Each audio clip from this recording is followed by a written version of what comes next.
Hello friends, నేను మీ వినోరాధాని. Welcome to Radhakrishna recipes.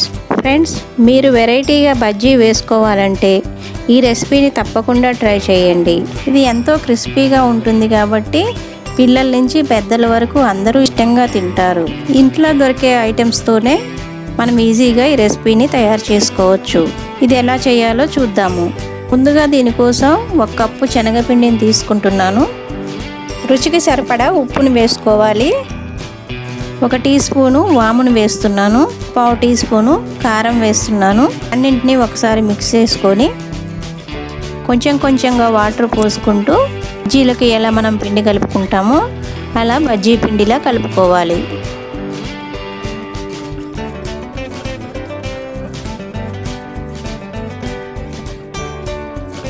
పిండి కన్సిస్టెన్సీ ఇలా ఉండాలి.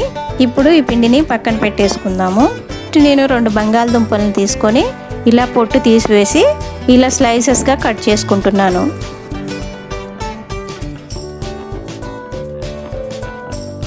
ఇవి ఇలా కట్ చేసుకొని పక్కన పెట్టేసుకుందాము. ఇప్పుడు 1/2 కప్పు బ్రెడ్ పొడిని తీసుకుంటున్నాను. బ్రెడ్ పొడిని ఎలా తయారు చేసుకోవాలో నేను ఆల్రెడీ ముందు వీడియోలో చూపించాను. కావాలంటే ఆ వీడియోని ఒకసారి చూడండి. ఇప్పుడు దీనిలో 1/2 టీ స్పూను కారం వేస్తున్నాను. చిటికెడు ఉప్పును కూడా వేసుకుంటున్నాను. ఇవి వేసుకోవటం వల్ల పైన బ్యాటర్ కూడా కొంచెం టేస్ట్గా ఉంటుంది, లేకపోతే చప్పగా అనిపిస్తుంది. ఇలా ఒకసారి మిక్స్ చేసుకోవాలి. బంగాళదుంప స్లైసెస్ని ఇలా పిండిలో ముంచి బ్రెడ్ పొడిలో అద్దుకొని ఇలా ప్లేట్లో పెట్టేసుకోవాలి. ఇలా చేసుకోవటం వలన రెగ్యులర్గా తినే ఆలూ బజ్జీ లాగా కాకుండా క్రిస్పీగా టేస్టీగా ఉంటుందన్నమాట. ఫ్రెండ్స్, మన ఛానల్లో వచ్చే వీడియోస్ని మీరు మిస్ కాకుండా ఉండాలంటే ఛానల్ని తప్పకుండా సబ్స్క్రైబ్ చేసుకోండి.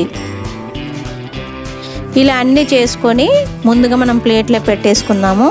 ఇప్పుడు ఫ్రై చేసుకోవడానికి సరిపోయినంత ఆయిల్ని వేడి చేసుకొని మనం కోట్ చేసి పెట్టుకున్న స్లైసెస్ని ఇలా ఆయిల్లో వేసుకొని ఫ్రై చేసుకోవాలి. స్టవ్ని లో ఫ్లేమ్లోనే పెట్టుకోవాలి. అప్పుడే క్రిస్పీగా వస్తాయి.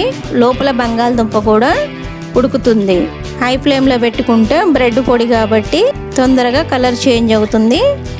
అంతేకాకుండా బంగాళదుంప కూడా పచ్చిగా ఉంటుంది. ఇలా 2 వైపులా తిప్పుకుంటూ ఫ్రై చేసుకోవాలి. ఇలా గోల్డెన్ కలర్ వచ్చిన తర్వాత వీటిని ప్లేట్లోకి తీసుకోవాలి.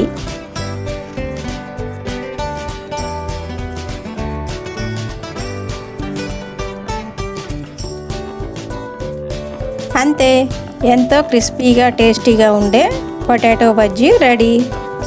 ఫ్రెండ్స్, ఈ వీడియో కనుక మీకు నచ్చినట్లయితే please like, share, comment and subscribe to my channel.